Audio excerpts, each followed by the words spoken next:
गेल्या 10 ते 15 दिवस पोलादपूर तालुका वाळूचा विषय, आपली माती आपली माणसं सामाजिक संघटना, तहसील कार्यालयाशी आमचा शाब्दिक वाद आणि बरेचसे नाक्यावर उभे राहणारे काही बोलण्यातून ज्यांच्या गैरसमज पसरले अशी काही व्यक्ती आहेत की आज वाळू संघटना, साहेब तसं बोलायला गेलं तर वाळू संघटना म्हणजे कोण आहे? हे जे सगळे बसले ते कोण मामा लागतात, कोण काका लागतात, कोण चुलते लागतात, कोण भाऊ लागतात.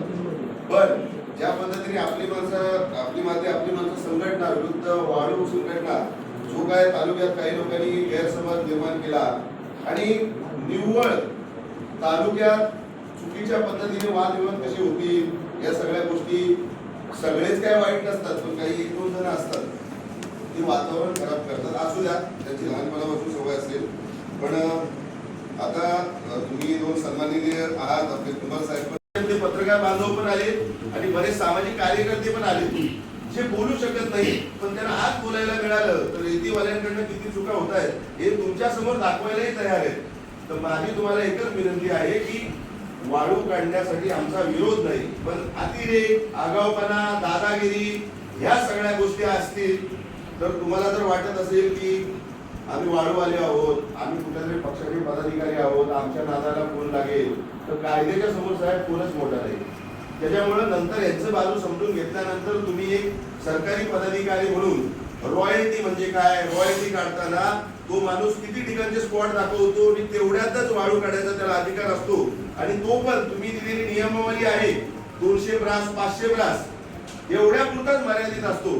पण जिथे रॉयल्टी काढायला अधिकार 500 ब्रासचा मिळाला आहे तिथे 50,000 ब्रास रेती काढून तो रॉयल्टीवाला मोकळा होतो. नंतर त्यांच्या खाली तर तो नदीवरती जाऊ शकत नाही. आजच्या घडीला प्रत्येक वाळूवाला सांगतो हे माझे हात आहे, हा माझा एरिया आहे. त्या स्वतःच त्या नदीच्या आसपास हजर पण नसतं, पण तो माणूस कुठल्या तरी पक्षाचा पदाधिकारी असतो किंवा गावातला पाटील पुढारी असतो.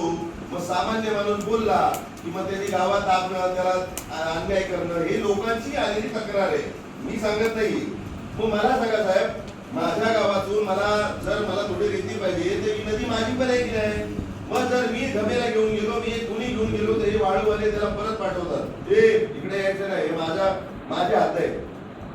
असं प्रत्येकाच्या या नदीला हात आहे. पण जेव्हा मी माहिती काढली तर 1-1.5 वर्ष अगदी या तालुक्यातल्या कोणत्याच वाळूवाल्यांनी रॉयल्टी भरलेली नाही. बरं, कायदा जो मी संस्था चालवतो, मी प्रत्येक गोष्टीचा कायद्याचा अभ्यास करतो, उगाच भांडत नाही. मी वेळ आली, तुम्ही तहसीलदार आहात, तुम्ही साहेबांच्या वरचे आहात, म्हणजे तुम्ही तालुका वाळू काही म्हणतोय, मी सगळे वाळू काढणाऱ्यांना चुकीचं बोलणार नाही. पण काही 100 असतील तर त्यातले 2 असतील 5 असतील त्यांनी त्यांची अपेक्षा एवढी वाढली की त्यांच्या पैशाचं भाव एवढी वाढली की साहेब त्यांनी अक्षरशः नदीची पात्र बदली होती आणि ते पाणी कोणाच्या शेतीत जाईल याची पर्वा नाही केली.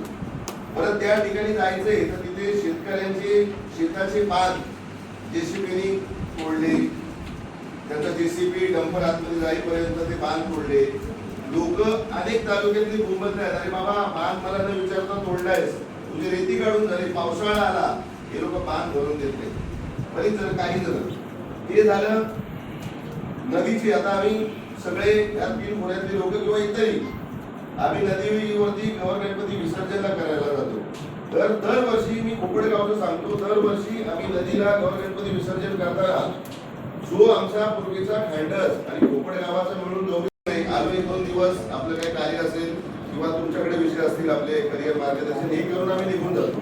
पण साहेब सध्या गावागावातून सामान्य जनता आम्हाला नदीचे फोटो पाठवायला लागले साहेब, व्हिडिओ पाठवायला लागले आणि ते सगळं करत असताना त्यात असं दिसायला लागलं की वाळू ही काय आता 1-2 वर्षात काढत नाही. वाळू ही पूर्वीची परंपरेपासून म्हणजे जेव्हापासून मातीच्या भिंती बंद झाल्या आणि विटाचं सिमेंटचं बांधकाम चालू झालं तेव्हापासून रेती आणि सिमेंटची गरज लागली आणि सगळेजण आपले आजोबा पंजोबापासून वाळू काढत आले. पण त्याला एक पद्धत होती वाळू काढण्याची, गमेला आणि पावडर. गावातल्या लोकांना रोजगार मिळायचा त्यातून. अनेक लोक गावातली त्या रेती काढणारे जे व्यावसायिक आहेत त्यांच्याकडे कामाला जायची. कधी वाद नव्हता. पण आता काही हे 2-3 वर्ष झाले की वाळू काढण्याचं प्रमाण